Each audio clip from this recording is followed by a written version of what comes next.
Sizin de bildiğiniz gibi yani yıllardır Filistin, Mescid-i Aksa ve o mübarek topraklar büyük bir işgal ve büyük bir katliam altındadır.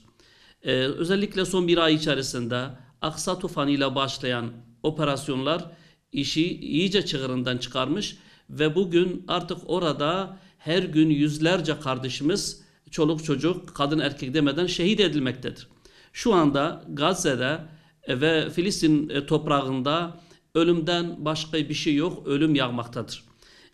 Biz de bundan dolayı diyoruz ki ey İslam ümmeti, ey Müslüman halklar, ey Kürtler, ey Türkler, ey Araplar, Farslar ve İslam ümmetinin diğer evlatları, ey bu ümmetin alimleri, hatipleri, aydınları, ümmetin kurtuluşunu dert edinmiş Müslümanlar, Kudüs'ün esareti ümmetin esaretidir. Gazze'nin kurtuluşu ümmetin kurtuluşudur. Bugün Kudüs ve Gazze ümmeti birleştirecek en güçlü bağdır.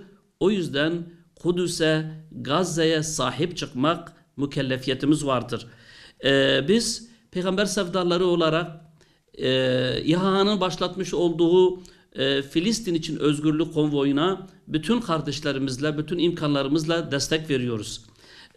Bununla beraber yine buna bağlı olarak sizin de malumunuz Gaziantep'te Aksa Tufan'a destek mitingimiz vardı.